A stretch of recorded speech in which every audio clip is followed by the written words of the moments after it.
Assalamualaikum warahmatullahi wabarakatuh. Alhamdulillahi wa kafa wassalatu wassalamu ala habibil mustafa wa ala alihi wa ashabihi ahli tuqa wal wafa amma ba'd. Ayyuhal ikhwah rahimani wa rahimakumullah. Saudara-saudariku sekalian yang dirahmati oleh Allah, kali ini kita akan membahas tentang atau insyaallah akan menjawab pertanyaan dari seseorang hamba Allah yang sudah masuk chat ke WhatsApp kami atau WhatsApp admin kami, agar supaya kami menjelaskan atau menjawab pertanyaan ini insyaallah. Jadi pertanyaannya, Assalamualaikum Ustadz. Waalaikumsalam warahmatullah. Tolong jelaskan tentang garis keturunan Nabi Khidir.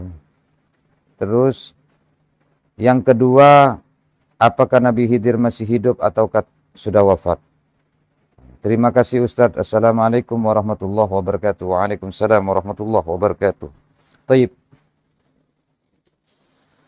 Imam Bukhari meriwayatkan tentang asal-usul Nabi Khidir atau nama. Ini diriwayatkan an Hammam, dari Hammam bin Munabbih. An Abi Hurairah radhiyallahu an, dari Abi Hurairah radhiyallahu an. Anin Nabi sallallahu alaihi wasallam, dari baginda Nabi Muhammad sallallahu alaihi wasallam.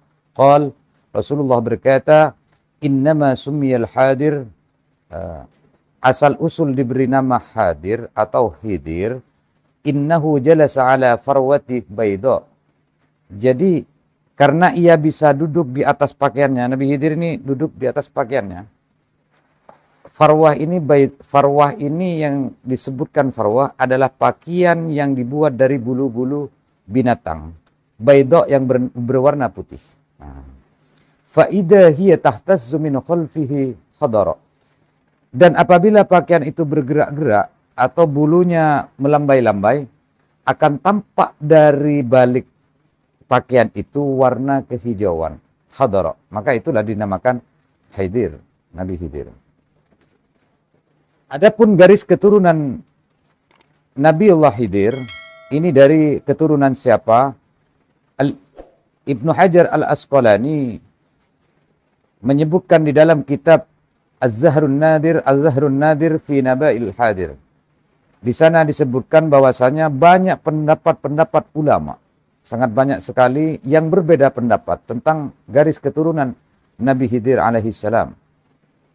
Salah satunya disebutkan oleh Daruqutni di dalam kitab Al-Afrad dari Jalur Ruwad bin Jarrah, bahwasanya Nabi Khidir ini adalah dari anak Adam yang diambil dari tulang sulbinya Nabi Adam. Itu menurut Daruqutni di dalam kitab Al-Farad.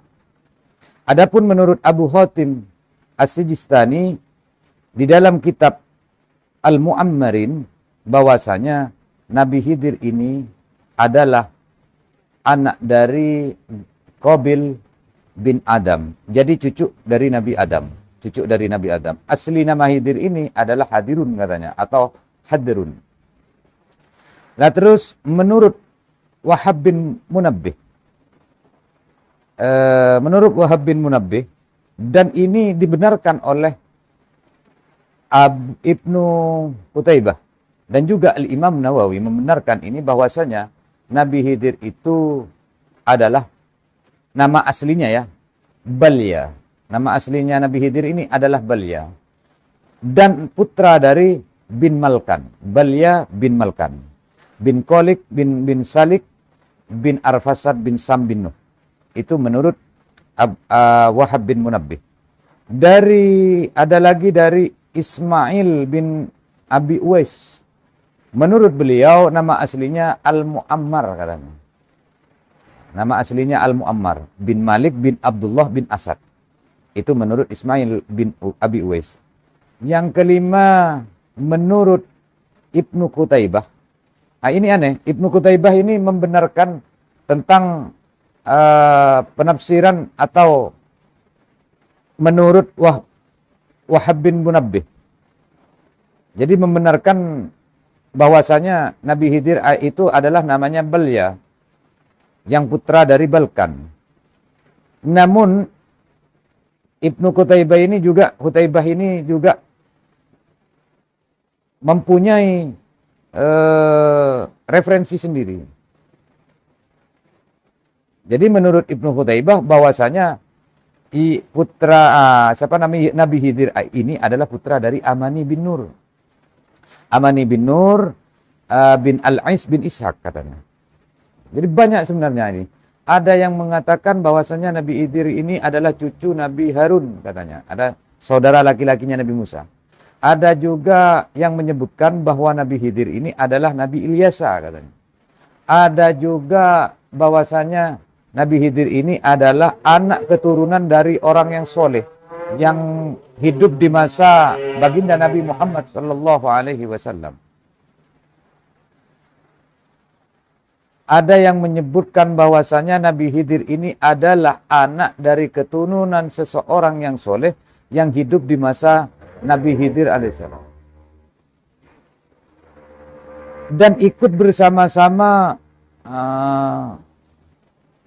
Nabi Ibrahim dari negeri Babilonia katanya. Jadi, tapi menurut jamhur ulama lebih sepakat kepada pendapat Wahab bin Munabbih. Menurut Wahab bin Munabbih tadi yang dibenarkan oleh Al-Imam Nawawi termasuk Ibnu Qutaibah membenarkan bahwasanya Nabi Khidir ini namanya adalah Balya bin Malkan, putranya Malkan. Nah, itu yang disepakati oleh jamhur ulama bin Khalik bin Syalik bin Arfasad bin Sam bin Nuh. Jadi seperti itu. Jadi kalau dipikir sampai saat ini sudah berapa ribu tahun kalau dipikir. Katakanlah kalau dari baginda Nabi seumpama atau dari Nabi Adam tuh sampai berapa tahun itu. Kalau kita hitung 1000 tahun bisa sudah 50.000 tahun atau 60.000 tahun yang lalu. Seperti itu. Dengan adanya Nabi Khidir, kalau ditarik dari memang putra dari Adam atau dari bin Malkan tadi. Karena ada yang mengatakan hidup putra dari orang yang soleh yang hidup di masa Nabi Allah Ibrahim. Itu ada 25, kalau kita pukul rata-rata umurnya bisa 25.000 baru datang ke baginda Nabi Muhammad SAW. Karena Muhammad bin Abdullah bin Abdul Muttalib bin Hasim bin Abdimana bin Qusay bin Murrah bin Kilab bin Ka'ab bin Luay bin Walid bin Hir bin Malik bin Nadar bin Kinana bin Huzaimah bin Mudrika bin Ilyas bin Mudar bin Ma'ad bin Od bin Udad bin Adnan bin Od bin Udad bin Muqawam bin Nahur bin Tari bin Ya'rub bin Yazjub bin Nabit bin Ismail alaihi salam bin Ibrahim alaihi salam. Kalau dari kehidupan jadi di masa itu ke masa baginda, berarti baginda Nabi itu sudah kurang lebih kalau kita pukul rata 1000 tahun tiap umur itu, umurnya para nabi, kalau dipukul rata seperti itu boleh jadi menjadi 25 atau 26.000 tahun baru datang ke baginda Nabi Muhammad sallallahu alaihi wasallam. Nah, seperti itu. Nah, terus apakah Nabi Khidir ini termasuk nabi dan utusan? Jadi menurut hadis riwayat Ahmad, baginda Nabi Muhammad SAW pernah ditanyakan, berapa sih jumlahnya para nabi? Nabi Muhammad, baginda Nabi ini menjawab 124.000 orang katanya. Yang 315-nya yaitu dinamakan dari 124.000 tadi yaitu Rasul, Nabi dan utusan. Cuma menurut akidatul awam yang wajib diketahui oleh orang mukallaf yaitu 25 nabi dan utusan itu cuman yang perlu diketahui, wajib diketahui oleh orang mukallaf yaitu 25 nabi. Jadi Nabi Khidir termasuk di dalamnya yang 315 tadi. Nah. Terus yang dijadikan rujukan oleh para ulama bahwasanya Nabi Khidir itu masih ada di dalam Quran surat Al-Kahfi ayat ke-65. Jadi di dalam Al-Quran surat Al-Kahfi ayat 65 Allah berfirman, "Fawajada 'abdan min ibadina atainahu rahmatan min indina wa 'allamnahu min ladunna 'ilma." Jadi lalu mereka ini yang dimaksud Allah, Nabi Musa dan murid-muridnya. bertemu dengan seorang hamba di antara hamba-hamba kami, kata Allah. Dan yang telah kami ajarkan kepadanya ilmu dari sisi kami. Jadi memang Allah sendiri yang mengajarkan Nabi Khidir ilmunya. Maka disebut, banyak ulama mengatakan ada ini tidak heran. Banyak golongan santri kadang mencari ilmu laduni. Karena Nabi Khidir tanpa belajar, yang mengajari langsung dari Allah Subhanahu wa taala. Maka di sana dikatakan wa 'allamnahu min ladunna ilma. Inilah yang disebut oleh orang-orang santri mencari ilmu laduni. Itu yang dimaksud. Dan penjelasan ini banyak kisah-kisah di sana dari ayat ini 65 sampai 66 76 sampai pun ayat ke-80 itu tentang bertemunya Nabi Khidir ini dengan Nabi Musa. Ada yang seperti itu. Bahkan ciri-ciri Nabi Khidir menurut Syekh Wahbah Az-Zuhaili di dalam kitab Tafsir Munir disebutkan mempunyai ciri-ciri Nabi Khidir itu lumayan sebanyak disebutkan di sana. Yang pertama, jempolnya Nabi Khidir ini tidak bertulang katanya. Jadi lentur. Satu ini. Yang kedua, menurut Syekh Wahbah Az-Zuhaili, ketika beliau berjalan tidak ada bayangannya. Jadi ketika di siang hari beliau berjalan tidak ada bayangannya. Kalau manusia seperti kita biasa, kan ada bayangannya. Di pagi hari, di siang hari, itu ada bayangannya. Terus yang ketiga, ciri-ciri Nabi Khidir ini suka dengan berbaju-baju hijau. Yang keempat, Nabi Khidir ini kalau berjalan biasa membawa tongkat. Seperti itu. Dan penyabar penyantun Nabi Khidir ini. Jadi, dan bisa berubah-ubah Nabi Khidir. Kenapa? Yang tahu, yang pastinya orang yang pernah berjumpa. Dan menurut kitab Ar-Rais, Nabi Khidir ini dalam kitab itu, menurut kumpulan pendapat, adalah Nabi yang dipanjangkan umurnya oleh Allah, namun tertutup dari pandangan. Jadi, yang bisa menembus melihat Nabi Khidir, itu adalah memang orang-orang pilihan Allah Subhanahu wa ta'ala. Tidak mudah ini untuk bertemu dengan Nabi Khidir. Padahal, karena Nabi Khidir tahu, cuman manusia biasa seperti kita, yang kedekatannya beda dengan orang-orang aulia, beda dengan orang-orang yang dicintai oleh Allah, sehingga meskipun kita bertemu, seakan-akan terhipnotis. Meskipun tahu ciri-cirinya, seakan-akan terhipnotis, sehingga kita tidak sempat untuk berjabat tangan, berpelukan, tidak sempat. Adapun ulama, banyak yang mengisahkan ini. Bahkan salah satunya, suatu contoh yang saya tahu pribadi, insya Allah pada tahun 1988, saya pernah sowan ke Daleme Kiai Haji Raden As'ad Samsul Arifin Situbondo. Saya bersama Buya saya.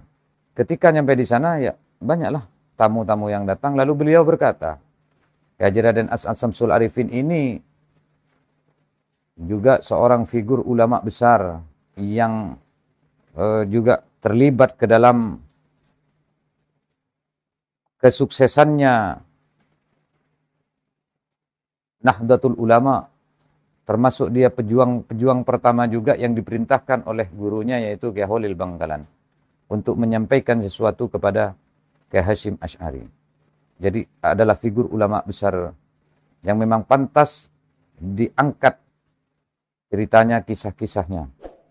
Nah, salah satu contoh yang seperti ini, dan belum tentu semuanya ini tahu, karena ini saya pribadi dengan Abuya saya, di waktu itu sowan kepada beliau, lalu beliau sempat mengatakan seperti ini. Nabi Khidir itu hampir tiap hari ke sini, katanya. Pak, katanya, hampir tiap hari ke sini. Kalau saya mau, kata beliau mengatakan seperti ini padaku. As'ad, katanya, kubangunkan masjidmu dengan kubah emas, bahkan rumahmu kubikin dengan rumah emas. Cuman Kiai Haji Raden As'ad Samsul Arifin ini memang tidak meminta itu kepada Nabi Khidir. Jadi aku tidak meminta itu, Pak, katanya Kiai As'ad ini. Jadi yang aku minta kepada Nabi Khidir itu, tolong sambungkan kepada baginda Nabi dan sampaikan kepada Allah bahwasanya aku hanya membutuhkan aku, keturunanku dan santri-santriku dijadikan orang yang mulia dan selamat dari dunia sampai akhirat. Beliau cuman yang diminta seperti itu. Andai kata tentunya andai kata itu datang kepada kita dengan tawaran untuk dibikinkan rumah dengan emas, tawaran dengan dibikinkan masjid dengan kubah emas, tentunya akan mau.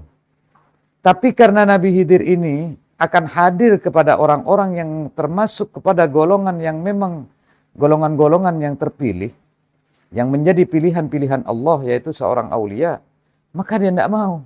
Beda dengan ketika kalau dia bisa hadir kepada kita, tentunya bukan kita itu seperti itu yang diminta mungkin. Mungkin berupa harta yang banyak, berupa kekayaan mungkin. Sehingga Nabi Khidir sulit untuk ditembus oleh pandangan mata kita. Karena Nabi Khidir itu cuma bisa ditembus oleh pandangan orang-orang yang memang bagi Allah sudah menjadi kekasih-kekasih Allah. Seperti Kiai Haji Raden Abdul Hamid Pasuruan. Dan banyak itu kiai ulama-ulama yang biasa bertemu seperti Kiai Khalil Al-Bangkalani, Kiai Hashim Ash'ari, Kiai Ahmad Dahlan. Itu banyak ulama-ulama yang mengisahkan, menceritakan seperti itu berjumpa dengan Nabiullah Khidir. Nah, seperti itu. Jadi mungkin ini yang dapat kami sampaikan, kurang lebihnya kami mohon maaf yang sebesar-besarnya. Kenapa? Karena tidak semuanya tentang Nabi Khidir ini mengatakan masih hidup, ada juga yang mengatakan sudah wafat. Perbedaan pendapat ini jangan dibuat menjadi suatu hal yang tidak baik. Kenapa? Kalau Anda mempercayai sudah wafat dengan dalil-dalil yang ada, silahkan. Jangan sampai merongrong kepada orang yang mempercayai bahwasanya Nabi Khidir masih hidup hatta yaumal qiyamah. Karena banyak yang mengisahkan dari guru-guru mulia kita, yaitu para aulia-aulia kita yang mengatakan bahwasanya Nabiullah Khidir itu masih hidup. Tentunya ketika beliau mengatakan seperti itu, beliau sudah bertemu dengan Nabiullah Khidir. Mungkin ini yang dapat kami sampaikan. Kurang lebihnya kami mohon maaf yang sebesar-besarnya. Aqulu qauli hadza wa astaghfiruh. Assalamualaikum warahmatullahi wabarakatuh.